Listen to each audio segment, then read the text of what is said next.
그리스도 예수 안에 있는 자는요 결코 정죄함이 없는 자입니다. 있는 자예래요. 있는 자. 있는 자가 어떤 자일까요? 그리스도 예수 안에 있는 자. 오늘 제가 로마서 8장 1절에서 2절을 오늘 봉독하지 않았습니까? 또 이것을 설교할 거고.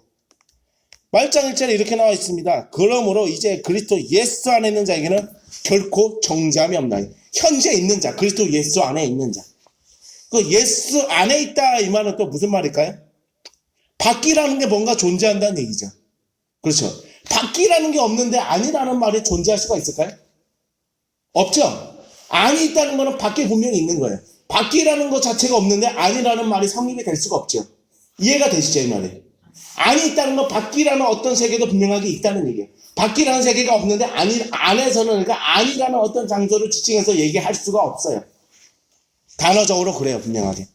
그러니까 예수 안에 있는 자가 어떤 자일까요? 정죄함이 없는 그 자예요. 그 자는요 어떤 자냐면요 결코 그러니까 율법의 계명을 범한다고 할지라도 결코 정죄를 당하지 않는 자예요.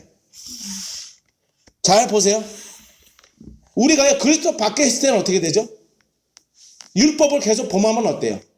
계속 정죄를 당하잖아요. 한 번 범할 때마다 횟수는 또 반복돼요. 정죄당한 횟수는 계속 반복돼요. 한 번 지으면 한 번 그 정죄를 당하고 두 번 지으면 두 번 정죄를 당하죠. 세 번, 네 번 계속 횟수는 정죄당하는 죄의 개수는 높아져요. 죄의 개수가 많아지는 거죠. 근데 어떻게 돼요? 그리스도 예수 안에 들어오면 어떻게 돼요? 내가 설령 회개를 안 한 상태에서도 정죄당하지 않는다니까요. 이해가 되시죠, 이 말이에요?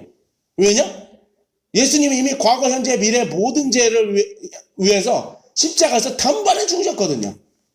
예수 그리스도의 십자가의 복음을 믿는 사람, 그 자는요 복음을 믿는 순간 죄가 단번에 사해진 자예요. 미래 지을 죄까지 이미 다 해결이 된 자예요. 미래 죄 지어서 그 죄를 지을 죄에 대한 것까지도 이미 단번에 속죄하신 예수님의 십자가의 복음의 은혜로 이미 단번에 속죄된 자예요. 모든 것이. 이것을 뭐라고 말을 하냐? 영원히 온전케 됐다고 하는 거예요. 영원히. 영원이라는 말은요 시간 개념이 없는 거예요. 그러니까 단순히 과거의 죄만은 속죄됐다면 영원이라는 말을 쓸 수 없어요. 과거와 현재 지금 짓고 있는 이 죄만이 속죄가 됐다면요 그런 말을 할 수가 없어요. 앞으로 지을 죄까지 이미 다 속죄가 된 상태이기 때문에 이미 다 죄가 해결돼가지고 더 이상 앞으로 지을 죄도 이미 어떻게 돼요? 앞으로 죄를 짓는다 해도 회개 안 한다 해도 이제 더 이상 정죄를 당하지 않는 자이기 때문에 단번에 죄가 속죄됐다고 한 거고 이것이 바로 영원히 온전케 됐다고 하는 거예요. 구약의 제사는 어떨까요? 영원히 온전케 될 수 있는 제사가 아니었었어요. 그러니까 어떻게 돼요? 죄를 지으면요 지난 죄에 대해서는 사함을 받거든요. 근데 앞으로 또 죄를 짓잖아요. 어떻게 될까요? 또 다시 제사를 드려야 돼요. 이해가 되시죠? 근데 예수님의 십자가의 죽음은요 십자가에서 죽으신 우리의 모든 죄를 짊어지고 죽어주신 그 십자가에서 죽으신 죽음, 그 피 흘리심까지 하면서 죽음, 그 피 흘린 죽음은요 어떤 죽음인지 아세요? 그래서 그 하나님께 제물로 드려진 그 연lap대 예수 때 십자가에서 피 흘려 죽으신 그 죽음, 못 박혀서 피 흘려 죽으신 그 죽음, 그 죽음은요 단번에 죄를 끝낸 사건이에요. 한 번의 제사로 영원히 온전케 하셨어요. 단 한 번의 제사, 한 번의 제사, 여러 번의 제사가 한 번의 제사가 뭐죠? 단 한 번의 그 죄, 제사를 통해서 죽는 죽음을 통해서 어떻게 돼요? 영원히 온전케 된 거예요. 이해가 되시죠? 다시 반복적으로 제사를 드릴 필요가 없다는 얘기죠. 왜요? 앞으로 미래의 지을 죄까지 다 이미 우리는요 해결이 됐어요. 해결이 됐다는 게 뭐죠? 다 이미 죄가 도말됐다는 얘기죠. 지을 죄, 미래의 지을 죄까지 이미 다. 이거는 사실이에요. 이해가 되십니까? 이해가 되셔야 돼요. 그러니까 어떻게 될까요? 우리는 더 이상 정죄함이 없는 자란 말이죠. 죄를 지어도 정죄를 당하지 않아요. 이건 놀라운 사건이에요, 정말로. 좀 신분운동한다는 교회들 있죠? 우리가 용어 잘해야 돼요. 솔직히 말해서 있잖아요. 신분운동한다는 교회 이 말도 좀 어폐가 있어요. 왜냐면은 정상적인 신앙생활을 하고 정상적인 신앙의 생활을 할 수 있는 가르침을 전하는 건전한 교회에서요. 신부운동이라고 하는 그 신부로서 정결한 신부로 살아가고자 하는 가르침을 전하지 않는 교회가 있을까요? 다 그렇게 전하잖아요. 말씀대로 살게 하려고. 물론 교회는 다 똑같지는 않아요. 영성의 상태는 정도가 있어요. 분명하게. 목사님의 설교도 분명하게 깊이가 달라요. 분명하게 달라요. 영적 수준도 교회마다 영적 수준도 다 다르고. 근데 어떻게 돼요? 누구든지 참된 그리스도인이라면요, 신부로서 정결한 신부로서 살아가고 있는 자예요, 사실. 그렇기 때문에 그리고 정결한 신부로서 살아가고자 애쓰는 자가 바로 그것이 참된 그리스도인의 특징이에요. 그래서 특별히 어느 교회를 갖고 신부운동을 이렇게 신부운동하는 교회다 이렇게 말하는 건 좀 어폐가 있다는 얘기지. 건전한 성도라면 건전한 교회에서 신앙의 가르침을 건전하게 잘 골고루 신앙의 가르침을 잘 가르치는 교회라면 어디서든지 신부로서 정결하게 살고자 하는 애쓰고자 하는 마음으로 설교를 하거든요. 가르침을 갖고.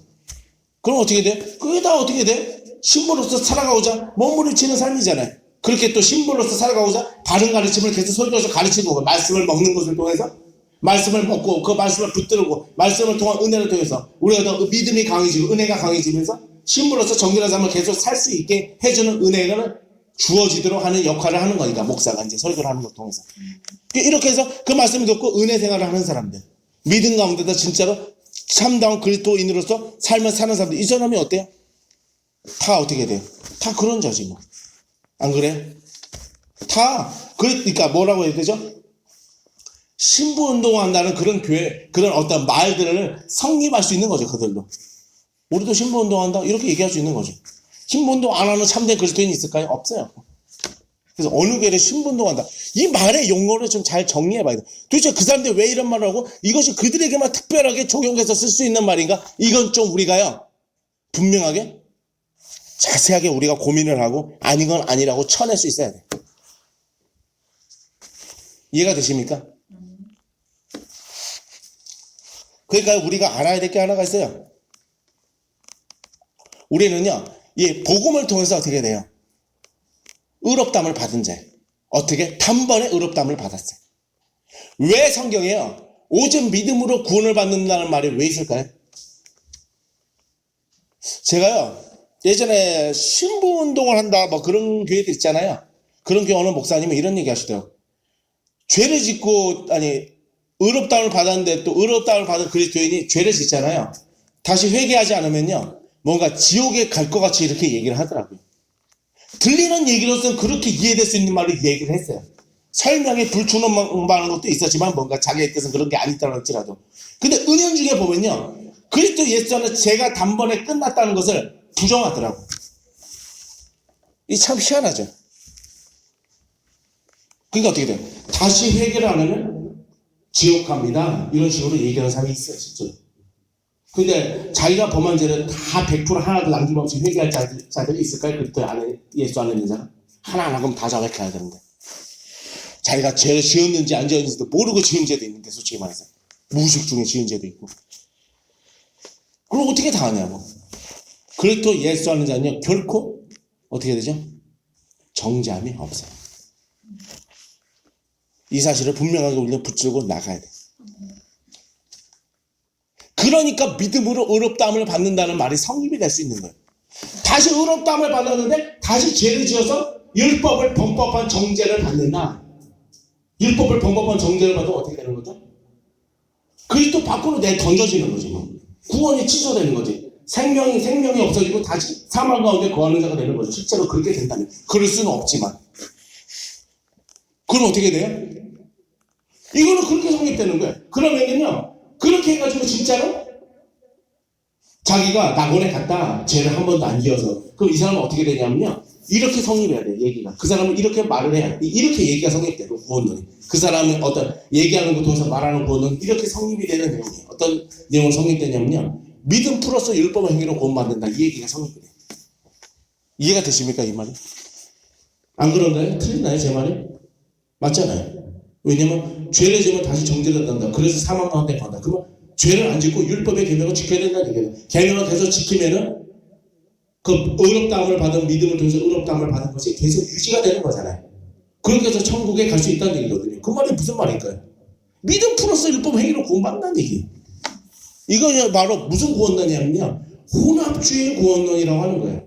혼합주의 권론은요, 이미 교회사에서 있었던 이단의 가르침이었어요. 사실 이런 가르침이 어떻게 돼요? 초대교회 이후부터 계속 있었던 가르침이에요. 계속 있었어요. 이단의 가르침은요, 옛날에도 다 있었던 거예요. 요한계시록에 보면요, 성령님이 니골라당의 교훈에 대해서 가르쳐 준 거 있어요. 니골라당의 교훈을 미워한대요. 니골라당의 교훈이 어떤 교훈인지 아세요? 다락방이나 구원파 같이 과거, 현재, 미래 제가 다 사해졌기 때문에 이제는 더 이상 회개 안 하고 살아도 됩니다. 이렇게 가르친 가르침이었어요. 그래서 막 살아요, 윤리적으로. 그러니까 이것이 니골라당의 교훈, 이미 이런 가르침으로 살았던 사람들이 이미 초대교회 때부터 있었다니까, 이런 이단이. 이해가 되시죠? 이런 이단의 가르침이 초대교회부터 있었다고. 우리가 지금 겪고 있는 이런 어떤 이단적이라고 하는 모습들의 어떤 사람들의 삶이나 그들의 어떤 가르침이 있잖아요. 이미 초대교회 이후부터 다 있었던 이단들이에요, 그 이단들이. 근데 그 이단들이 잠시 없어지다가 또다시 어느 세월이 지나가지고 몇 세기가 지나서나 한 세기가 지나서 또다시 세워지고 또다시 그런 것이 나타나죠. 그런 가르침을 설파하는 자가 나타나게 돼요. 이해가 되시죠? 그렇게 된다니까. 그러니까 어둠의 영의 마귀가요, 어떤 이단의 가르침을 설파하는 자로 어떤 사람을 만들려고 미혹해서 이단의 가르침을 전하게 하는 사람을 미혹시켜가지고, 그러니까 그 사람이 그렇게 하고 죽고, 그 이단이 어떻게 돼요? 패망하잖아요. 그러면 그 어둠의 영이 그만 가만 놔둘까요? 어느 세월이 지나면 또 어떤 누구를 그렇게 똑같이 미혹하겠죠. 옛날 초대교회 때 그 옛날 어느 누가 그렇게 미혹돼서 살았던 그 이단의 가르침을 살았던 사람과 똑같은 이단의 가르침을 갖고 살게 하려고, 이단의 가르침을 실제로 믿고 가르치면서 살게 하려고 누군가를 또 미혹하겠죠. 세월이 지나면. 안 그래? 어둠의 영은 계속 존재하잖아요. 그때 있었던 어둠의 영은 지금도 있는 거잖아요. 그러니까 또 누군가를 건드리는 거지, 그렇게. 그러니까 어떻게 돼요? 지금 있는 이단들 보면요, 초대 교회사를 공부하면요, 자세하게 그렇게 풀어놓은 거 보면 다 있었던 거예요. 옛날부터. 신천지의 가르침도 사실 어떻게 돼요? 다 옛날에 있었던 거예요. 3세기에 있었던 가르침이었어요. 있었던 가르침이라고. 이해가 되시죠? 그러니까 어떻게 돼요? 이렇게 신학하는데 보면 신학 공부하다가 교회사라는 걸 공부하거든요. 교회사를 공부하고 교리사를 공부해요. 교리사를 공부하면요, 이단의 교리를 설파하는 어떤 누군가를 어떤 거 주장하고 이런 부분들이 이제 가르쳐주거든요. 어느 역사에 누가 이런 가르침을 전했다. 그래서 교회에서 이 정통교회에서 이단으로 정리해야 이런 걸 가르쳐요. 근데 그런 걸 공부하면요, 이단들이 어떤 가르침을 가르쳤고 지금 어떤 현재 활동하고 있는 이단들이 실제로 그 교리사나 교회사를 공부할 때 나타나는 이단들과 동일한 가르침을 갖고 있다는 걸 알게 돼요. 사실 공부하면 알아요. 다 있었던 거예요, 옛날에. 다 그랬다고. 그러니까 어떻게 돼요? 지금 어떻게 돼요? 이 혼합주의 권론이라는 거 아까 말씀드렸잖아요. 혼합주의 권론. 혼합주의 권론이 뭐라고 했지 아까? 오직 믿음으로 구원받는 게 아니고 믿음 플러스 율법의 행위라고 말씀하셨죠. 신부운동을 이렇게 우리가 신부운동을 추구한다는 교회 있잖아요. 그렇게 막 자기가 피오로 내거는 교회도 있잖아요. 우리는 신부운동하는 교회입니다. 이렇게 하는 교회. 그런 가르침을 거기에 있는 목사님들이 보면요, 뭔가 그리스도 예수 안에서 단번에 제가 다 사해졌다는 것을 말하기도 굉장히 꺼려요. 보면요. 특징이 있어요. 그들 보면. 물론 모든 사람이 다 그렇진 않죠. 그리스도 예수 안에 진짜 정죄함이 없다는 것을 가르친 목사님도 있었어요. 그런 신부운동을 한다는 교회가 그렇게 교회 중에서도 그렇게 바르게 속죄하는 가르친 목사님도 있었어요. 지금도 없진 않아요. 그런 건전한 사상 갖고 있는 목사님. 근데요, 교회 분위기를 보면요, 그렇게 말하는 거 굉장히 꺼려해요. 그죠? 그리스도 예수 안에 있는 자니 결코 정죄함이 없고 과거, 현재, 미래제가 이미 다 실제적으로 사해졌다. 단순히 선언적인 것이 아니라 실제로 적용된 은혜로 사해졌다. 진짜로 사해지는 걸로. 적용돼가지고 그 속죄되는 은혜가 적용돼서 실제로 사해진 것을 과거, 현재, 미래제가 모든 것 단번에 속죄돼서 사해진 것이 것을 어떻게 돼요? 이렇게 가르치는 걸 꺼려요, 굉장히. 그러니까 어떻게 돼요? 신부운동 한다는 그런 교회들을 보면요, 과거, 현재, 미래제가 단번에 용서가 됐다고 말을 하잖아요. 막 사람들이 경멸을 해요. 그런 것들은. 그럼 회개 안 하고 막 싸한 얘기인가? 저거 막 신앙의 방종을 막 지금 막 촉진시키는 말을 한다, 이렇게 얘기해요. 근데 그거 아십니까? 하나님의 은혜라는 건요, 우리를 어떻게 돼요? 하나님의 은혜는 이런 것들이 있어요. 은혜 받은 것이 모든 사람한테 또 그러시나 미혹돼서 잘못해서 속아서 넘어간 사람도 있는데요. 이런 사람이 있다고요. 하나님의 은혜를 받으면요, 감사함이 일어나요. 때로 어떤 사람한테는. 내가 과거, 현재, 미래 제가 다 사해졌기 때문에 나는 죄는 다 끝나네. 나는 다음에 후에 잘을 다시 죄를 짓고 회개 안 한 사람도 있다 해도 나는 다시 정죄당하지 않고 사망과 저주를 당하지 않아. 나의 생명을 잃어버리지 않아. 난 여전히 영생을 소유하게 돼. 그때도.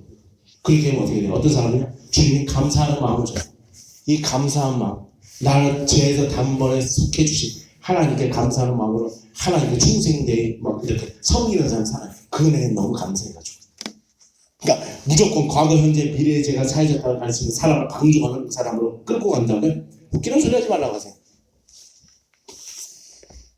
방종하는 사람으로 끌고 가는 것이 아니라 그 은혜를 진정으로 깊이 있게 누리면서 사는 사람도 어떤 줄 아세요? 그 은혜에 감사해가지고요, 올해 하나님께 목숨 거는 삶을 살려고 더 발버둥 찍어서 산다고요. 은혜에 감사해서.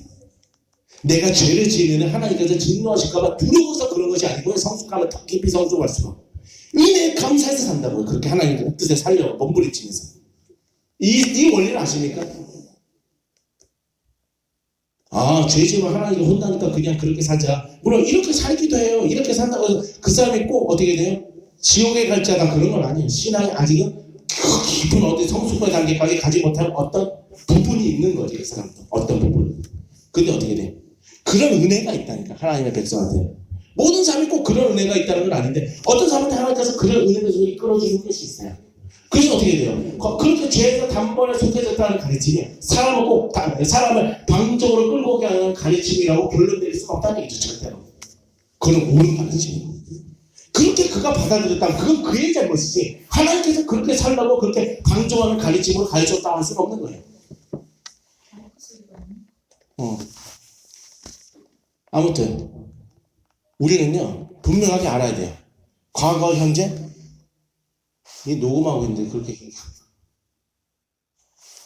예배 드리는데, 과거, 현재, 미래 제가 다 사해졌다는 사실은요, 우리를 어떻게 돼요? 더욱더 감사하는 마음으로 살도록 이끌어가게 할 거예요. 우리에겐 그런 내재적 은혜가 현재 있답니다. 물론 과거, 현재, 미래 제가 다 사해졌다는 것 때문에 방종하는 사고로 나간 사람도 있었어요. 사실 저도 한때 그렇게 살았고, 회개 안 해도 된다고 해가지고 제가 한때 그 다락방이라는 데 있었던 사람이거든요. 이단의 가르침을 갖고 있었었죠. 거기서 예수부터 믿고 회심을 한 건 분명히 맞아요. 그리스도인이 돼서 성령이 내주하고 과거, 현재, 미래가 다 사해진 정죄함이 없는 그리스도인이 된 것은 맞는데요, 어떻게 돼요? 계속 회개하려고 사니까 신앙이 타락해가더라고요. 왜냐하면 율법을 범법한 죄와 관련돼서 과거, 현재, 미래 제가 다 사해져서 정죄함이 없는 거 맞는데, 이제는 아버지와 아들의 관계적인 죄가 있거든요. 관계에서 일어나는 이 죄를 관계한 거죠. 이런 죄가 있다는 걸 몰랐던 거죠. 그래서 회개하지 않고 막 타락하면서 살아요. 그렇게 살면 안 돼요, 사실. 그리스도인이 그렇게 살라고 우리에게 죄를 단번에 율법을 범법한 죄에서 사해져가지고 정죄함이 없는 세계로 들어가게 해준 것이 아니라고. 이해가 되십니까? 하나님은 그렇게 살라고 우리에게 죄를 단번에 속해 주신 은혜로 우리에게 영원히 온전케 한 은혜를 주신 것이 아니라고. 영원히 온전케 한 은혜가 어떤 은혜인데, 죄가 정말 단번에 다 끝난 이게 죄가 속해지는 이렇게 은혜가 실제로 그 사람한테 적용돼가지고 나타난 은혜를 말하는 거거든요. 온전케 되었다. 히브리서에서 그 얘기가 나오거든요. 온전케 하셨다, 온전케 되었다. 아무튼 이렇게 나와요. 이런 식으로. 근데요, 우리가 알아야 될 게 하나가 있습니다. 이 율법주의 신앙은요, 사실 초대교회부터 있었고 지금도 팽배해요. 율법주의 신앙은 한계가 있어요. 사람은 절대로 아가페 사랑으로 그를 감싸줄 힘이 없어요. 율법주의 신앙은 그래. 십자가 복음을 붙들지 않는 율법주의 신앙은요, 사람을 어떻게 돼요? 진정으로 그 사람은 아무 사심 없이 감싸주고 사랑해주는 삶으로 나가지를 못해요. 가지고 회개하고 뭐 거룩해야 된다 이런 말을 하는 사람도 있잖아요. 근데 가끔 그런 사람들을 보면요. 어떻게 돼요? 사람들이 좀 냉정해, 사람이. 감싸주지 못하고. 근데 막 신부로 정결해야 된다, 회개해야 된다, 좁은 길로 가야 된다, 이런 거를 되게 철저하게 많이 외치고 사는 사람도 있어요. 그리고 특히 이런 말을 많이 하죠. 한국교회 목사들은 다 타락했다, 다 썩었다, 이렇게 해가지고 교회들 영적으로 잠들었다, 깨어있는 신앙생활을 해야 된다. 우리 그런 사람하고 있으면 어때요? 뭔가 영적으로 많이 깨어있는 사람 같으니까 어떻게 돼요? 그런 사람과 가까이 하고 싶어 있죠, 많이. 근데 그런 사람들 보면 어때요? 굉장히 날카로운 게 느껴지지 않았네? 내가 그런 사람 만나보면 참 날카롭더라, 사람을 감싸주는 것이 한계가 있더라고. 절대로 아가페 사람으로 그걸 감싸주는 사람은 살지 못하더라고. 내가 경험해 보니까 그래. 왜냐? 믿음 플러스 율법의 행위로 구원받는다는 생각으로 복음을 붙들지 않는 자가 무슨 오직 믿음으로 십자가의 복음을 붙들지 않는 자, 그 자가 무슨, 솔직히 말해서 아가페 사랑으로 다른 영혼을 감싸줄 수가 있겠냐고. 그건 오직 복음을 붙들 때 나타나는데, 복음을 붙들 때 나타나, 그러니까 복음을 통한 은혜 있잖아요. 적용되는 은혜를 누리려면 어떻게 해야 될까요? 오직 믿음으로 거기서 붙잡아야 돼. 율법의 행위가 조금 더 섞인다 그러면 어떻게 돼? 그 십자가의 복음과 아무 상관없는 거예요, 그 자리는. 십자가의 복음의 은혜를 누리려면 오직 믿음으로만 거기서 붙들고 살아야 돼. 그러니까 어떻게 돼요? 의롭게 되는 것은 믿음 플러스 율법의 행위라고 생각하면서 살아가는 자 있잖아요. 그 자에는 십자가의 복음의 은혜가 없다는 사실이죠. 그러니까 여기서 말하는 은혜는 어떤 은혜냐면 당장 구원이 치유되는 거 아니에요. 그렇다고 산다고 해서. 근데 어떻게 돼요? 행실을 통해서 정말 아가페 사랑을 통해서 나타나는 그런 십자가의 복음의 능력으로 성화의 삶을 사는 능력이 어떻게 돼요? 없어진 삶을 산다는 얘기죠. 이해가 되시죠? 그리고 항상 정죄감 속에 살고. 그렇다고 해서 그 사람이 막 갑자기 구원이 취소되고 그러진 않거든요. 여전히 그리스도 예수 안에 있는 자도 있어요. 구원 취소가 안 되고. 그래도 그리스도 예수 안에 있고 다시 자유함을 회복하면 되는데, 오직 믿음으로 구원받는 걸, 그 가르침을 다시 붙들고 십자가 보면 오직 믿음으로만 붙들고 나가면 되는데, 정죄감 속에 사죠. 자기가 정죄감 속에 사니까 다른 영혼을 감싸줄 힘이 없겠죠. 무슨 힘이 있겠어요, 그 사람. 사람이 날카로울 수밖에 없죠. 그러니까 어떻게 돼요? 우리가 많은 신앙의 지식을 아는 것도 필요한 거예요. 그리고 중요한 거고. 근데요, 좀 신앙의 지식을, 아주 많은 지식을 알지 못한다 해도요, 구원에 이르게 하는데 필요한 충분한 지식을 갖고 있으면요, 그것으로도 우리는 어떻게 돼요? 얼마든지 하나님을 기뻐하는 삶을 살 수 있고요, 얼마든지 다른 영혼을 사랑하고, 하나님을 아가페 사랑하고, 하나님을 마음과 목숨과 뜻을 알듯 하나님을 사랑하고, 예수 그리스도를 사랑하고, 성령님을 사랑하고, 이웃을 사랑하고, 형제를 진정으로 아가페 사랑하는 삶으로 나아갈 수 있다는 얘기죠. 그러니까 많은 지식을 이것저것 아는데 이것저것 하나도 붙들지 못하는 것보다 십자가의 복음, 하나님이 살아계시고 삼위일체 하나님이시고 십자가의 복음, 그거 하나만 제대로만 붙잡아야 돼요.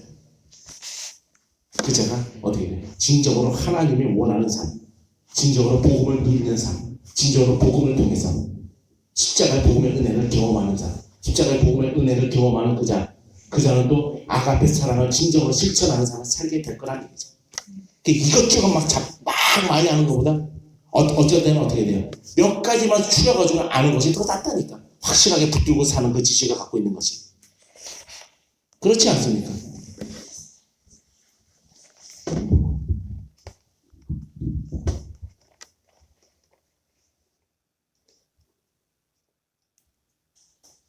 그리고 또 예수 안에 자에게는 결코 정죄함이 없는 자입니다. 결코 정죄함이 없어요. 단번에 속죄하는 제사로 한 번의 제물로 한 번에 영원히 온전케 되도록 한 번의 제물로 드린 것이 그 신자를 영원히 온전케 했거든요. 과거 현재 미래제가 적용되는 속죄의 은혜로 다 단번에 과거 현재 미래제가 다 속죄가 됐다는 얘기죠. 그러니까 어떻게 돼요? 정죄함이 없으니까요, 더 이상 마귀도 우리를 정죄할 수 없고요, 하나님도 우리를 정죄하진 않아요. 왜 정죄하진 않을까요? 왜요? 죄가 없으니까. 율법을 범법한 죄가 없으니까. 더 이상 하나님 앞에 심판석 안에서 어떻게 돼요? 심판석에 설 때 죄가 없는 자라고 인정되는 자니까요, 더 이상 어떻게 돼요? 정죄당하지 않는다는 얘기죠. 심판이 뭐죠? 심판석에 있으면요, 이렇게 법을 범한 것을 어떻게 돼요? 심판하는 거예요. 이 사람은 죄가 있냐 없냐. 율법에서 해방되고 과거 현재 미래 제가 단번에 속죄가 됐으니까 적용되는 은혜를 통해서 말이 돼요. 어떻게 됐을까요? 그건 심판석에서 무죄선을 받는 거죠. 지난 죄에서만 무죄선을 받는 것이 아니라 앞으로 지을 죄에 대해서는 이미 심판석에서 무죄선을 받은 것이 되는 거죠. 그러니까 어떻게 돼요? 하나님도 우리를 정죄하지 않는다는 거예요. 하나님은 신실하고 공의한 하나님이잖아요. 자기의 공의와 신실함을 거스를 수가 없잖아요. 그러니까 죄가 없는 자는 감히 죄가 있다고 할 수가 없는 거죠. 주님도. 그렇게 안 하시는 거죠. 주님도. 주님은 신실하시고 정직하신 분이십니다.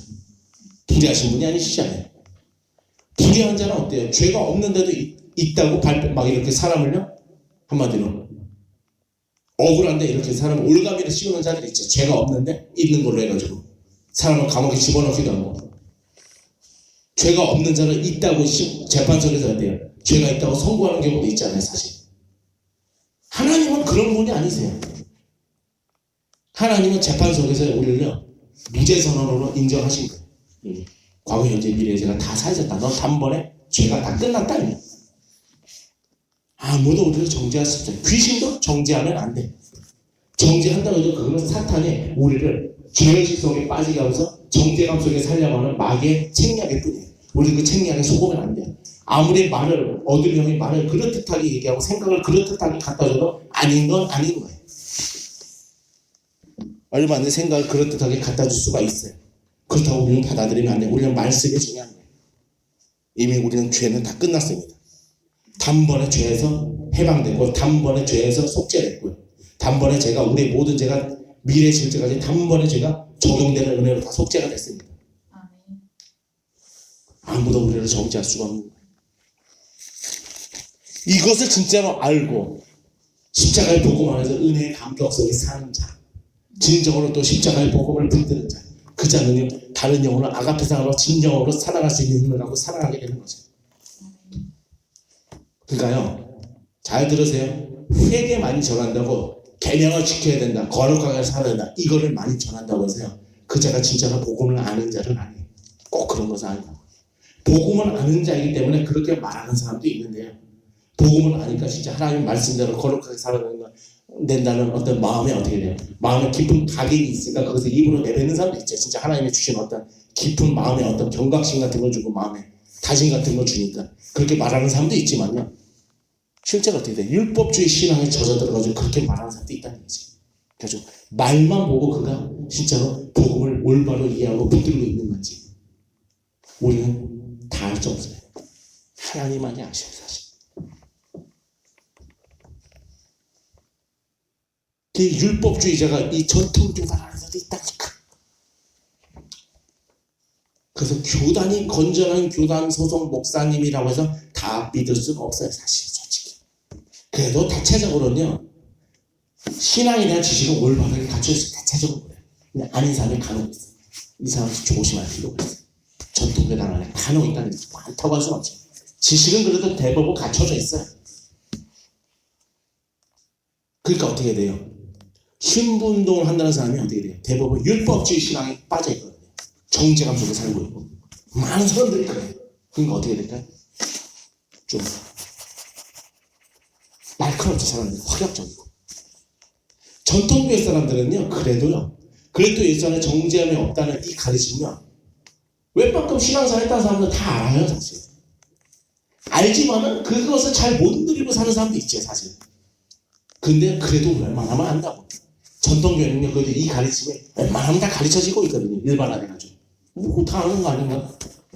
그렇게 다 알려져 있는 가르침인데 이런 너무나 상식적으로 당연하다고 맞는 가르침, 일반적으로 전통교회에서 누구나 흔히 많은 경우 특별하지 않는 이상 흔히 이게 웬만하면 들을 수 있는 가르침이 신부운동하는 교회에서는 참 듣기가 어려워요. 사실. 그러니까 사람들이 좀 화격적이지 않아요? 신부운동한다는 교회 보면 성도들 다 그렇진 않아요. 진짜 복음을 믿고 복음을 누리면서 하나님 다른 영혼을 사랑하는 사람도 없진 않아 있는데 어떤 사람들 보면 얼굴이 어둡고요. 사람들이 화격적이에요. 뭐 진짜 말 하나 잘못하면 자기 목사님 조금이라도 욕하면요 칼로 베어버릴 것 같아요. 어떤 사람들 보면. 경험해 보셨나요? 혹시 이런 거? 아 모르겠죠. 있어. 그러니까 자기 교회 목사님을 정죄하니까요. 어떤 목사님이 막 정죄하고 나쁘다고 이단이라고 하니까 이단이 아닌데 이단이라고 하니까 그 목사님을 추종하는 어떤 사람이 인터넷에 글을 올렸어요. 그들은 영적 쓰레기들입니다. 이렇게 또 글을 올리더라고. 그래도 그들이 목사인데 아무리 그래도 영적 쓰레기들이. 거기가 유명한 신분도 한다면 아주 유명한 게 있어요. 성도도 굉장히 많고 갑자기 사람들만 몰려들어가지고 수평이동에서 몰려든 사람이 대부분이었죠.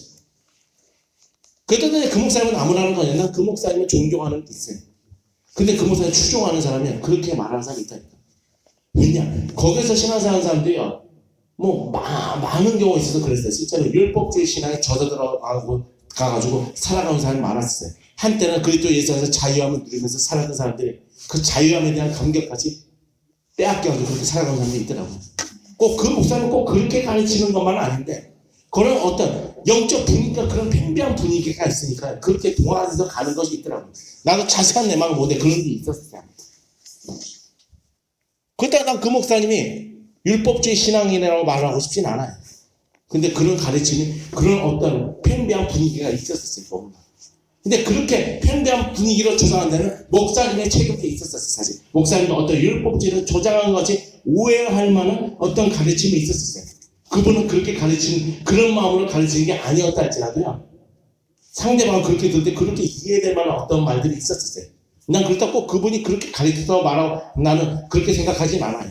근데 어떻게 돼요? 막 율법주의 신앙이 참 많아요.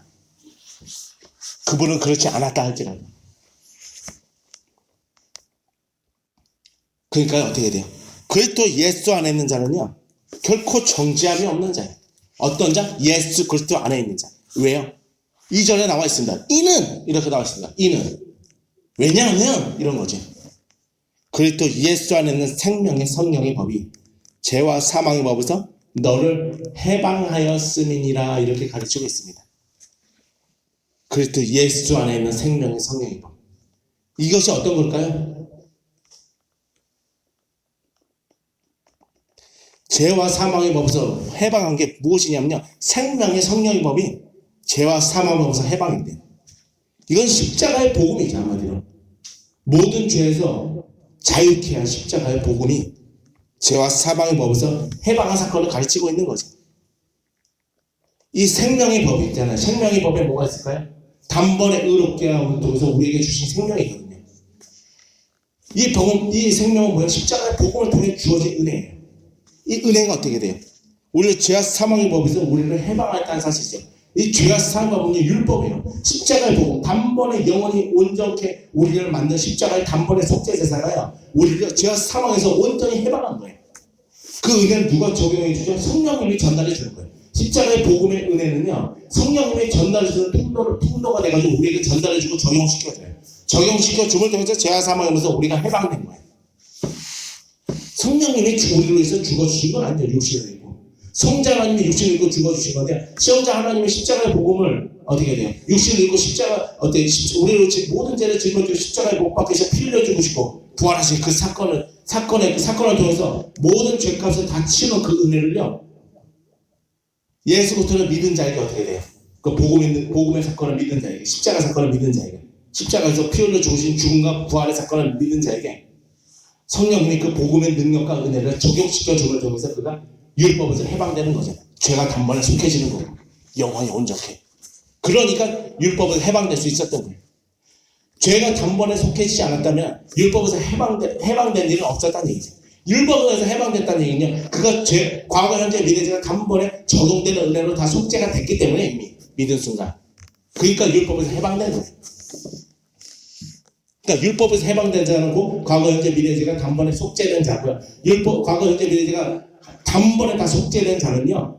죄가 다 용서된 자는요. 적용되는 은혜로. 율법에서 해방된 자고. 이렇게 이해를 하면 돼요. 그러니까 십자가의 복음의 능력으로 성령님이 우리에게 전달해주고 적용시켜주는 거죠. 적용까지 시켜주는 거죠. 우리가 그러니까 더 이상 율법 안에 있지 않아요. 율법에 우리를 정죄할 수가 없어요. 미국에 살다가 미국 시민이 되다가 우리나라로 와서 한국 시민권을 취득하면 미국 법 안에 있을 수가 없잖아요. 그 미국 법을 어겨도요. 그가 정죄당하나요? 안 당하지. 그 법의 관할 안에 있는 것이 아닙니다. 그 법의 관할에서 벗어난 거거든요. 이미. 그렇잖아요. 그 법의 치료를 받지 않아도 돼요. 왜냐? 더 이상 미국 시민이 아닙니다. 이해가 되시죠? 우리도 그래요. 한국 시민이었던 사람이 미국 시민이 되잖아요. 그 미국에서 살면서 거주하지 않는데 미국 시민이 되고 미국의 법의 치료를 받고 있으니까 더 이상 한국 법의 보호를 받지 않아요. 그냥 한국 법에서 벗어났습니다. 그 한국에서 법에서 정죄당한 죄를 지어도요. 그는 한국 법에 의해서 정죄를 당하지 않는다는 얘기죠. 그러니까 그는요. 죄를 지어도 의인이에요. 그리스도인은요. 참 재밌는 게 있으니까 뭔지 아세요? 죄를 지었는데도 회개를 안 했는데도 여전히 의인이에요.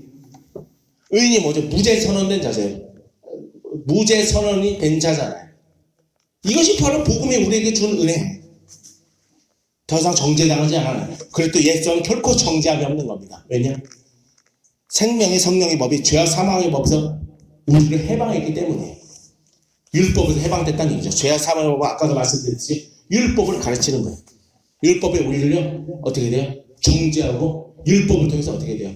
우리가 사망 선고가 되는 거잖아요. 사망의 형벌을 받는 거고 율법이라는 것을 통해서 법이라는 것은 형벌이 따라오게 돼 있거든요. 형벌이 따라오지 않는 건 사실 법이 아니에요. 그게 어떻게 돼요?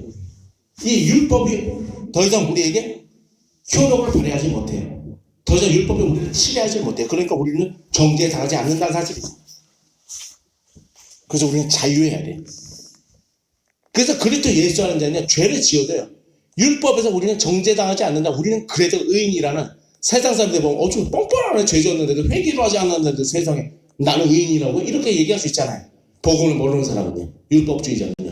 그래도 우리는 그에게 당당하게 얘기해요. 나 회개하지 않았어 아직. 그래도 나는 그래도 예수 안에 있는 현재 예수 하는 자이기 때문에 나는 회개하지 않았지만 율법을 범법한 정죄당한 죄인은 아니라는 것을 분명하게 당당하게 얘기해도 돼요. 주님께서 죄가 단번에 끝났는데 뭐 이미 이제까지 우리는 예수 믿었을 때 이미 다 속죄가 됐던 거야. 그 죄를 우리는 지었던 것 뿐이지. 이해가 되시죠? 다 속죄가 된 거예요.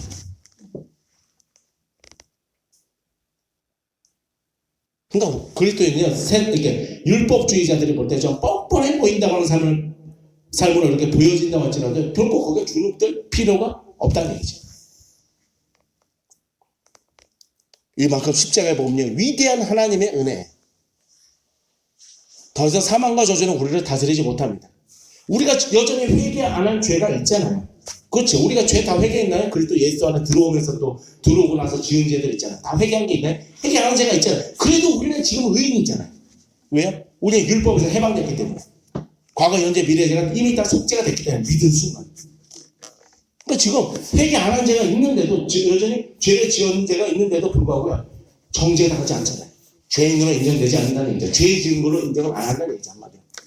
죄를 지은 걸로 인정을 안 하니까 정죄당하지 않는다는 얘기죠. 이 복음은요 너무나 중요한 복음이에요. 제가 과거에 하나 말씀드릴게요. 이 신목사도요 한때요 율법주의 신앙을 좀 갖고 있었어요. 율법주의 신앙적인 부분이 부분적으로 좀 있다고 해서 그가 꼭 지옥에 가진 않아요. 어떤 부분 진짜 복음을 완전히 부정한 어떤 가르침까지 가지 않는다면 믿음 플러스 율법 행위로 간다. 이 정도 이런 거 가르치냐 하지만 그가 지옥 가지는 않아요. 그 정도 가르침까지 빠지지 않는 사람.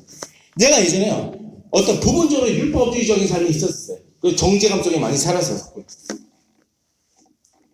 막 뭔가 이렇게 복음의 은혜를 잘 누리지 못했던 얘기죠. 그때 주님이 뭐라는 줄 아세요? 아들아 너 율법주의에 빠져있어 이러더라고요. 주님. 그래가지고 아 주님 무슨 말씀이야? 나 지금 말씀 제대로 배우고 있는데 그거 네 생각이야 이러시더라고요.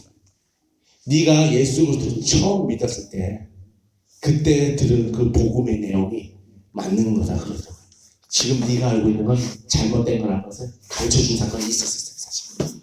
사실 그 있었어요. 그런 사건. 말씀 통해서도 계속 비춰주더라고요. 오직 믿음으로 본다. 나도 회복시켜 주시더라고요. 그런 사건이 있었단 말이죠. 우리는요 때때로 첫사랑을 잃어버릴 때도 있어요. 솔직히 이 십자가의 복음을 온전히 붙들고 있는 자가 율법주의로 빠지는 일은요 사실 있었었어요. 갈라디아에서 있는 갈라디아 교인들도 그런 자가 있었다니까. 그래서 사도 바울이 경고했죠. 그렇다고 해서 그가 지옥에 갈 자라고 말하진 않았어요. 너희를 자유케 하셨으니까 종의 멍에를 매지 말라고 했어요. 여전히 그리스도 예수 안에 있는 자니까 그런 얘기를 할 수 있는 거죠. 다시 은혜를 그러니까 다시 오직 믿음으로 구원받는 그 지를 다시 붙들고 회복하라는 얘기죠. 여전히 너희들은 하나님의 아들이고 자유케 된 자니까. 그렇게 가르치고 있는 건 맞는데요. 사실 저도 그런 어떤 그거하고 똑같았지 모르는데 뭔가 율법주의적인 가르침이 있었어요. 제 안에.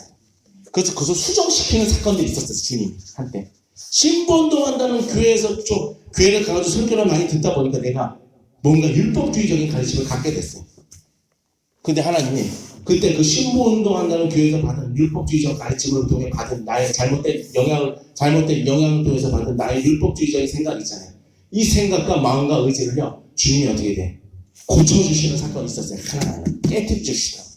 오직 성경만 읽게 하면서 막 성경만 계속 읽게 하시더라고요. 그 은혜를 계속 줘. 그러면서 오직 믿음으로 구원을 받는다는 것을 하나하나씩 분명하게 성경을 통해서 깨닫게 해주시더라고요.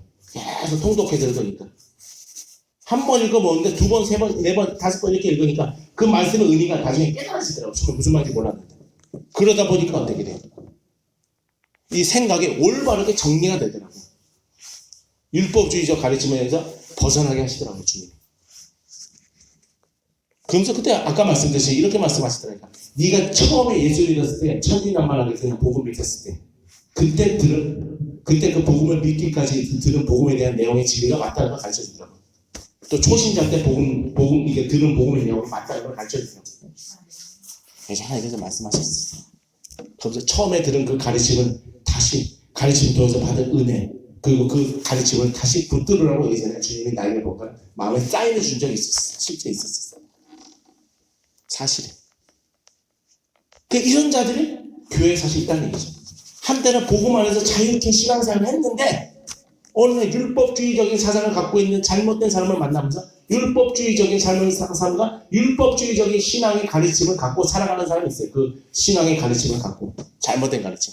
그래서 막 정죄함 속에 죄책감 속에서 내가 곧 나는 지금 하나님의 아들이 아니야 이런 생각까지 가지고 사는 사람이 있다니까. 여전히 그리스도 예수 안에 있는데도 불구하고 구원의 확신이 없다고 해서 그리스도 예수 안에 있다는 확신이 없다고 해서 꼭 그리스도 예수 안에 있지 않은 자는 아니에요. 정말 그리스도 예수 안에 있지 않기 때문에 그렇게 생각하는 사람도 있지만요. 그리스도 예수 안에 있는데도 불구하고 율법주의적인 사고방식에 미혹이 돼가지고요. 자기가 구원의 확신도 잃어버리고 정죄감 속에 사는 자가 있다니까.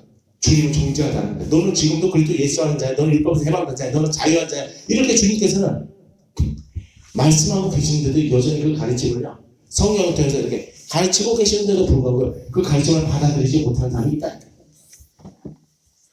한때 그렇게 복음을 뜨겁게 믿고 자유한 사람들. 사실이에요. 특히 그 신분운동 한다는 교회 사람들이 그런 청년들이 정말 많아요. 계속 죄의식 속에 살아요. 이제는 뭐 구원받을 수 있다는 확신조차도 없어. 단번에 제가 사해졌다는 확신이 없는데 어떻게 거기서 구원의 확신이 생기게 해요? 죄가 있는 죄 때문에 나는 지옥에 갈 거라고 생각하는데 그건 정죄당하지 않는 건데 이해가 되시죠? 더 이상 정죄당하지 않는 죄인데 그렇게 생각하는 사람이 있다니까. 계속 정죄감 속에 살아요. 나도 한때 그랬었어. 잘못된 율법주의적인 가르침으로 나도 신앙에 대한 많은 혼돈을 갖고 있었던 사람이었는데 성경을 반복적으로 통독하니까 내가 이렇게 구절 말씀마다 말씀의 의미를 많은 것들을 깨닫게 해주더라고요. 처음에 한 번 읽을 땐 몰라요. 두 번, 세 번, 네 번 읽으면 그 의미가 거기서 말하는 진정한 의미가 무엇인지 깨달아지더라고요. 반복적으로 보다 보면 통독하고 다시 처음부터 읽고 통독하고 신약을 계속 통독했어요. 성령께서 깨닫게 해준 거죠. 반복적으로 보니까 성령께서 깨달음 주시는 거예요. 사실. 그렇게 해주시더라고요.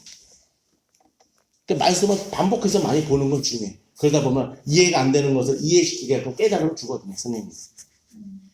진리에 대한 이해하는 깨달음을 주죠. 진리의 길을 인도하시는 분은 오직 성령이 한 번뿐이십니다. 그러니까 우리가 성령님만 의지해야 돼. 성령님만 의지하면 성령님이 진리의 길을 우리 인도해 주고 바른 진리가 무엇인지 깨닫게 해주는 일을 하세요. 그것이 바로 그리스도 예수 안에 있는 자만이 누리는 특권이에요. 그리스도 예수 안에 있는 자는요. 진리의 성령이면 성령님이 보혜사 성령으로 우리 안에 내주하고 계시고 그가 우리를 진리의 길로 인도하세요. 그거 바로 사망의 법에서 해방된 생명의 성령의 법이 다스리고 있는 그리스도 안에 있는 그리스도인만의 특권인 것입니다. 언제든지 인도받고 계속적으로 인도받고 있는 자세 그잖아요. 얼마든지 주님께서 인도해 주실 거라는 얘기죠. 그러니까 우리는 성령님을 통해서 하나님만 바라보면 돼. 성령님을 통해서 예수 그리스도만 바라보면서 나가면 돼. 우리의 목자 되신 예수 그리스도를요, 성령님을 통해서 바라보는 거예요. 예수 그리스도를 바라보고 따르는 건요, 우리 힘으로 할 수 있는 것이 아니에요. 아무리 예수 그리스도를 목자로서 바라보고 따라가야 된다. 그분이 원하는 길, 그분이 가라가는 길을 가야 된다. 그분이 어떤 길을 가라가는지 우리가 잘 깨달아서 가야 된다 해도요, 성령님이 하나님의 뜻을 깨닫게 해주지 않으면 절대로 예수 그리스도가 우리에게 원하는 그 길, 그리고 예수 그리스도는 우리를 목자로서 진정으로 목자로서 따르고 살아가는 사람은 살아갈 수가 없다니까요. 모든 건 성령님이 은혜를 줘야지 그렇게 살아갈 수가 있어요. 하나님의 뜻이 무엇인지 아는 깨달음도 성령님만이 주시는데 인간은 절대 깨달을 수가 없어요. 그리고 하나님 뜻대로 살아갈 수 있는 사람, 예수 그리스도를 목자로서 따라가면서 살아갈 수 있는 사람도요, 그런 마음의 의지와 그런 어떤 옳은 판단력들, 하나님의 뜻이 어떤 것인지 아는 그런 옳은 판단력들, 성령님이 그를 인도해줄 때만 그렇게 갈 수 있는 거예요. 그러니까 예수님은요, 지금 어떻게 돼요? 예수 그리스도와 하나님은요, 우리는 어떻게 돼요? 성령을 통해서 우리를 인도하고 계시는 거죠. 예수 또 하나님은 우리의 목자이시잖아요. 그 목자 대신 하나님과 예수 그리스도는요, 우리를 성령을 통해서 바른 길로 인도하고 계시는 거예요. 푸른 초장으로 인도하고 계시는 거고요. 그래서 우리를 살릴 분은요, 예수 그리스도와 성령님을 통해서, 하나님의 성령님을 통해서 우리를 인도해 주는 것을 통해서 우리는 어떻게 돼요? 바른 길로 인도받을 수 있어요. 그래서 성령님을 철저하게 의지하고 나가야 돼요. 저는 그냥 다른 거 없었어요. 제가 혼자 있을 때 성경 볼 때 그냥 성령님 의지했었어요. 다른 거 없었어요. 주님께서 그렇게 하라고 하시더라고요. 제가 안양에 그 있는 교회 있었잖아요. 뭐라고 그때 그러시냐면요, 주님이 그때 그런 가르침을 주시더라고요. 계시적 지식이 임했었어요. 그 당시에 예언같이 임하는 그 계시가 임하는 건데, 그때 성령이 뭐라고 했냐면요, 네 안에 내주하는 성령이 있지 않느냐, 그 성령을 따라가라 그냥. 그럼 네가 결코 망하지 않을 것이다. 주님께서 그렇게 가르쳐 주시다. 네 안에 내주하는 성령이 있대. 그런 그리스도인만이 가질 수 있는 거거든요. 그리스도인만이 내주하는 성령을 갖고 있다. 하나님의 백성이라는 증거가, 내주하는 성령이 하나님의 백성이라는 하나의 증거잖아요. 그것이. 불신자는 그것이 없거든요. 하나님의 백성이 아니니까. 의롭다함을 받지 못했으니까. 내가 그 성령님을 따라하니까 성령님이 그냥 인도해 주더라고요.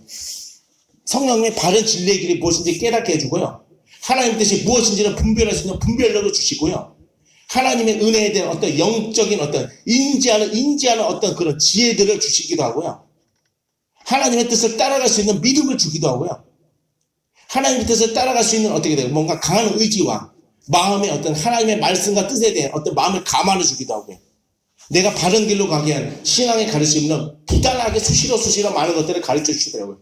말씀을 볼 때도 가르쳐 주시고 기도 중에서도 많은 걸 가르쳐 주더라고요. 하나님의 뜻이 무엇인지. 뭔가 계시 같은 것이 오면서 막 마음을 감하고 오면서 그런 것들이 많이 깨달아지더라고요. 성령님이 다 하신 거예요.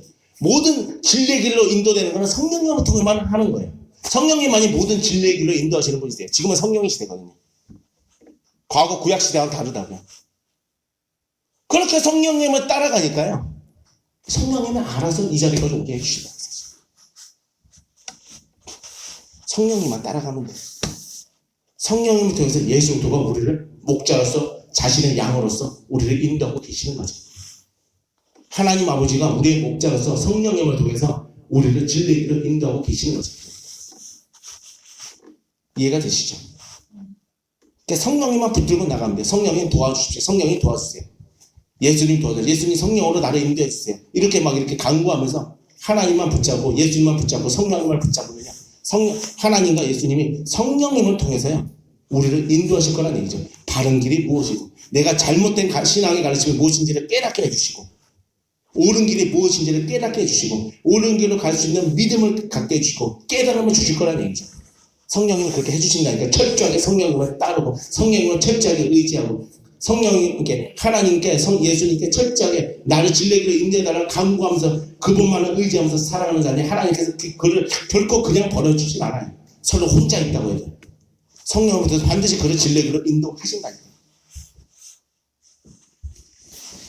어떤 개인의 어떤 사역자를 통해서 인도해 주시기도 하고, 개인적으로 말씀을 통해 기도를 통해 우리를 진리로 인도해 주시는 일을 하기도 하고. 그러니까 사람한테 눌리고 의지할 거 하나도 없어요. 하나님을 의지하는 거예요. 하나님을 의지하는 거예요. 사역자를 통해서 도움을 받아도 하나님이 그 사람 통해서 나를 도와준다고 생각하고 하나님을 바라보는 거예요. 사람 절대로 의지하면 안 돼요. 사람은 사람일 뿐이에요. 그렇게 인도받고 인도하다 보니까 여기까지 오게 된다고. 저도 여기까지 오게 됐죠. 솔직히 꿈에도 몰랐어요. 그냥 성령님이 가라는 대로 가니까 여기까지 오게 되더라고요. 그걸 내가 항상 기억했거든요. 네 안에 내주하는 성령을 의지해라. 너 안에 내주하는 성령이 있지 않느냐. 그를 내주하는 성령님만을 의지하고 나가면요, 내주하는 성령님이 어떤 가라고 하는 그러니까 성령님을 의지하면요, 네가 결코 망하지 않을 거라고 하시더라고요. 난 그 가르침을 따라갔을 거예요. 두렵지 않았겠어요? 어떤 특별한 사역자를 통해서 인도받는 것도 아니었어요. 그때 어떤 특별히 영성이 굉장히 뛰어나다는 교회를 통해서 설교를 들은 것도 아니었어요. 예배를 드린 것도 아니었고. 근데 성령님이 그렇게 전통적으로 특별한 영성을 가르치는 교회라고 하지 않는 교회를 통해서도 얼마든지 나를 좋은 길로, 진리의 길로 인도하시더라고요. 충분히 은혜 가운데서 앞으로 구원에 이를 만한 충분한 은혜와 믿음을 유지할 수 있는 길로 인도를 해주시더라고요. 그 사실은 우리는 장소가 중요한 것이 아니에요. 물론 영성 있는 교회, 깨어있는 교회를 찾아간다는 건 중요한 거예요. 그러니까 설령 그런 교회 우리가 만족할 만한 깊이 있는 영성이 있고 깊이 있는 깨어있는 교회 찾아가지 못한다 할지라면, 먼저 건전한 교회에 있다고 할지라면요, 성령님이 우리를 인도하고 성령님을 철저히 의지하면 성령님이 그곳을 통해서 얼마든지 우리를 인도한다니까요. 꼭 특별한 교회만 가야지만 그런 것이 아니에요. 우리가 바른 길로 인도받는 것이 아니라. 저도 특별한 어느 교회를 가서 그렇게 인도받은 것이 아니에요. 그냥 전통적인 교회를 다녔는데 그렇게 하나님의 은혜를 막 물밀듯이 부어주면서 나를 진리의 길로 인도하더라니까. 기쁨과 감격 가운데 살게 해주고, 하나님의 바른 길이 무엇인지 알게 해주고, 내 잘못된 생각이 무엇인지 깨닫게 해주고, 고치게 해주고, 잘못된 신앙관들을 깨트려 주시고, 하나님의 나에게 원하는 길이 무엇인지 알게 해주시고, 나를 위경에서 건져주시고, 계속 나를 위험으로부터 붙들어 주시고 보호해 주시고, 그렇게 살더라고요. 살게 해주시더라고요. 주님이 성령님을 통해서. 이것은 어떤 은혜일까요? 그리스도 예수 안에 있는 자만이 누릴 수 있는 특권이라는 얘기죠. 내가 그때는 목사였는 줄 알았어요. 목사가 아니었었어요. 소위 말해서 그냥 청년으로 살아가고 있을 때였었어요. 근데도 그렇게 하시더라고요. 목사가 아닌 전도자 직분을 갖고 있고, 전도사로서 때로는 사역을 안 하고 있는 상황 가운데서 하나님은 나를 인도해 주시더라고요. 그렇다고 해서 무조건 교회는 등지고 혼자 그냥 말씀 보고 성령에 의지하면서 그렇게 살라는 거 아니에요. 어떤 사람은 그렇게도 인도하는 방법이 있는데, 그래도 교회는 가야지. 목사를 찾아가야 돼요. 그러나 무조건 중요한 건 성령님이 우리를 인도한다는 얘기지. 때로는 목사를 통해 사역을 받지 못한다 할지라도 우리가 철저히 성령님을 의지하면 성령님이 인도하실 거라는 얘기지. 어떤 상황이 벌어져서 그렇게 가지 못하는 경우 있잖아요. 어떤 양육을 받지 못하는 상황들. 성령님이 인도해줘요. 그걸 의지하면. 중요한 건 성령님을 철저히 의지하지 않아야 해서 모든 승패가 좌우돼요. 성령님을 의지하십시오. 특별한 사역자도요, 똑같은 성령을 받고 내주하는 성령으로 사역하는 사람들일 뿐이에요. 사실 그 당시에 제가 안양에 있을 때, 교회에 있을 때 성령님이 이렇게 말씀하시더라고요. 그 사람한테 있는 성령 너한테도 있다, 이렇게 말씀하시더라고요. 그날 어떻게 돼? 내주하는 성령과 임한 성령을 통해서 막 사역을 감당하세요. 은사를. 주님께서 나에게 딱 그걸 얘기하시더라고요. 네 안에 내주하는 성령, 너는 그게 있다는 얘기죠. 내주하는 성령을 의지하래. 그가 너를 진리의 길로 인도할 것이고, 그를 의지하면 네가 결코 망하지 않을 거라고 그렇게 저에게 가르쳐 주시더라고요. 그를 임하는 성령을 말한 것이 아니었어요. 구원 받은 자만이 가질 수 있는 내주하는 성령을 가르쳐서 그렇게 가르쳐 준 거였어요. 망하지 않을 거라고 하더라고요. 결코 망하지 않을 거라고. 내가 한때 성령님이 그렇게 가르쳐줬을 때 내 안에서 눈물이 나더라고요. 내가 눈물이 나서. 왜 눈물이 났을까요? 사모님, 왜 눈물이 났을까? 나도 마음이 시달렸거든요. 자꾸 사역자 찾아가고 마음에 막 두려움이 가득해가지고 어느 교회에 막 붙어있고 이런 것 때문에 받은 마음의 상처와 고통들이 무엇이 있었거든요. 그런 것들이 스며시 올라오면서 눈물이 나기도 하더라고요. 그런 하나님의 어떤 나에게 계시해 준 어떤 하나님의 뜻을 받고 나서 그것을 기억하면서 있다 보니까 그런 어떤 마음에 눈물이 나더라고요. 너무 힘들어가지고 눈물이 났었죠. 너무 돌아다니는 게 나도 너무 지친데 두렵고 안했어. 그러니까 막 눈물이 났어. 성령님도 그 내 안에 슬픔을 아셨어요. 사실. 위로해 주시고 너무 힘든 거 아니에요. 그래도 내주하는 성령을 의지하니까 주님이 나를 인도해 주시더라고요. 딴 거 없었어요. 그냥 집에서 예배만 드렸어요. 회개할 때 회개하고 말씀 볼 때 말씀하고 기도할 때 막 기도하기도 하고 하나님 어떤 예배 처소에 어떤 예배 처소를 갈아서 기도하고 했었어요. 그러니까 은혜를 주시더라고요. 이전에 그런 어떤 특별한 사역자라고 하는 사람들 통해서 양육받고 거기 교회에 있을 때보다 더 많은 은혜를 주시더라고요. 어떤 특별한 교회가 등록해가지고 적을 두고 신앙생활 하는 것도 아니었는데 그때. 나에게는 어떤 그런 특별한 상황이 있었어요. 모든 사람이 그렇게 살라는 거 아니에요. 그래도 특별한 어떤 하나님께서 예외적으로 둔 상황이 아니면 그런 교회 가서 신앙생활 해야 돼요. 그까지 그가 인도하지. 하나님께서 성령으로 인도하지. 성령님 하라는 대로 인도를 하나님께서 은혜를 줄 거예요. 성령을 통해서. 그렇죠. 그러니까 성령님이 책임지니까 모든 것이 성령에게 달려있다는 걸 알았어요. 성령님을 통해서 인도하시는 분은 누구죠? 예수 그리스도죠. 예수도 우리를 성령을 통해서 인도하신 거죠. 성령님이 예수도 하나님과 아무 상관없이 우리를 인도한 게 아니에요. 하나님과 예수도 우리를 성령님을 통해서 인도를 하고 계신 거죠. 진리에게.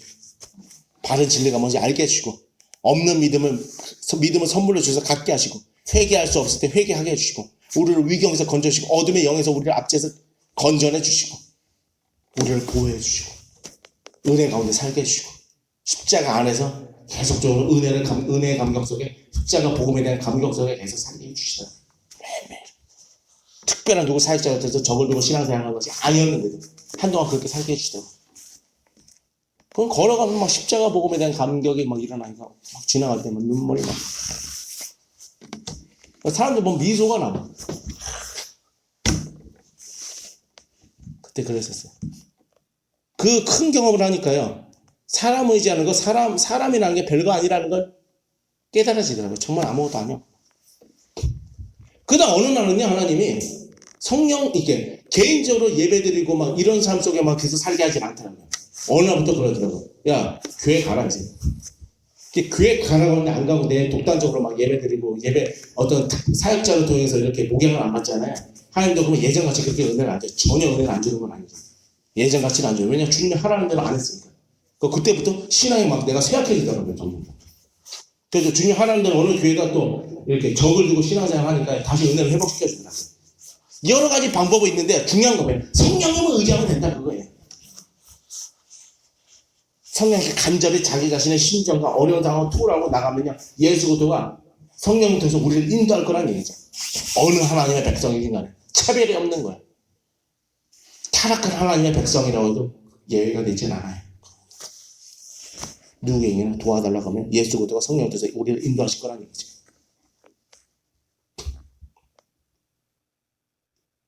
그리스도 예수 안에 결코 정죄함이 없는 자입니다. 이렇게 내주하는 성령으로 성령으로 진리의 길로 이렇게 계속 인도받는 매일매일의 삶을 가질 수 있었던 건 뭐 때문에 그럴까요? 내가 의인이기 때문에 그게 가능했던 거예요. 내가 하나님의 백성이었기 때문에 그게 가능한 거예요. 내가 죄와 사망에서 해방된 생명의 성령의 법 안에 있는 성령의 법으로 다스림을 받는 자이기 때문에 그 일이 가능했던 거란 사실이 있습니다. 그러니까 어떻게 돼요? 그 안에서 죄를 이겨지는 삶이 살게 되더라고요. 율법의 요구를 이루는 삶을 살게 되더라고요. 율법의 요구가 뭘까요? 죄 짓지 말라는 얘기잖아요. 죄 짓지 말라는 그 요구를 이루면서 살아요. 왜냐? 참된 믿음은요, 행함을 낳거든요. 어떤 행함이요? 율법을 지키는 삶을 사는 행함을 낳는다는 얘기죠. 그 행함을 낳는 삶을 살게 되더라고요. 율법의 요구를 이루는 삶이죠. 그것이 바로. 십자가의 복음은요, 그 능력이 있어요. 성화의 삶을 이루는 능력. 그 삶을 살게 해주시더라고요. 주님만 의지하면 모든 것이 다 된다는 걸 그때 알게 됐었어요. 물론 내 안에 많은 고통도 있었었죠. 외로움도 있었고. 친구도 없이 외롭고. 근데 주님을 의지하고 매일매일 기도하고 또 가까운 교회에 이렇게 잘 정해가지고 나가니까 은혜를 주더라고요. 특별하게 막 영적으로 깨있는 이런 교회도 아닌데 그냥 평범하게 보이는 교회는 모든 건 주님이 인도하는 거예요. 주님이 인도하면요 어떤 데 떨어져도 살아남을 수가 있어요. 주님께서 어떤 특별한 영성이 있는 교회에 가야지만 우리가 신앙이 살아날 거라고 가르치고 있진 않아요. 특별하지 않아도 성령님의 인도하면 어디든지 우리는요 주님의 길로 인도받을 수가 있는 거예요. 어디서든지 어디서든지 가는 거예요. 말씀을 정리하겠습니다. 그리스도 예수 하는 자는 결코 정죄함이 없습니다. 그리고 죄와 사망에서 해방된 자고 과거 현재 미래 모든 죄에서 이미 다 단번에 적용되는 은혜로 속죄함을 받은 자입니다. 더 이상 우리는 정죄함이 없는 자예요. 우리는 지금도 의인이에요. 그래서 그리스도 예수 안에 있는 우리는요. 그 자는 어떻게 마귀도 우리를 정죄할 수 없고 마귀도 정죄하서는 안 돼요. 하나님도 우리를 정죄하지 않아요. 왜냐? 우리는 무죄 선언 받은 의인이니까. 회개하지 않는 죄가 지금 있어도 우리는 의인이에요. 우리는 영원한 생명을 지금 누리고 있는 자예요. 영원한 생명을 갖고 있는 생명 안에 모든 것을 풀 수 있는 비밀이 있어요. 십자가 복음을 통해서 우리에게 주신 생명이거든요. 복음 안에는 안 될 것이 없다는 얘기죠. 복음 안에는 모든 것이 가능해요. 복음을 통해서 우리는 내주하는 성령을 받게 되었고 내주하는 성령 우리 안에 거하심으로 우리를 지금도 진리의 길로 인도하고 계십니다. 진리의 성령을 통해서 우리가 철저하게 예수님을 의지하고 따라가면 진리의 성령을 통해서 우리가 어느 어려운 상황이 있어도 우리를 진리의 길로 인도해서 우리를 승리하는 삶을 살게 해줄 거라는 얘기죠. 진리의 성령만 의지하면요. 내주하는 진리의 성령만 의지하면 하나님의 백성은요. 어디서든지 결코 망하지 않아요. 망하지 않게 인도해 주실 거라는 얘기죠. 그래서 우리가 승리하는 삶을 살아가는 여러분이 되시기를 그리스도 예수 안에는 이 정죄함이 없는 세계에서 있는 이 자유함을 마음껏 누리면서 살아가는 여러분이 되시기를 그리고 이 정죄함이 없는 세계에서 살아가는 삶 때문에 우리 하나님께 정말로 진정으로 감사하고 그렇게 살게 해주신 것에 대해서 더욱더 하나님의 뜻을 하나님을 사랑하고 영혼을 사랑하고 이웃을 사랑하는 것에 우리가 진정으로 매진하는 삶을 살아야 되겠다는 다짐을 하면서 정말 분투하면서 다른 영혼을 사랑하고 하나님을 마음과 목숨과 뜻을 다해서 사랑하는 여러분이 되시고 철저하게 진리의 성령을 의지하는 것에 대해서 어느 곳에 있든지 주님이 나를 인도해 줄 걸 믿고 진리의 성령을 철저하게 인도하고 의지하는 것에 대해서 인도받는 삶을 통해서 우리가 승리를 맛보는 여러분이 되시기를 예수 그리스도의 이름으로 간절하게 축원드리겠습니다. 아멘.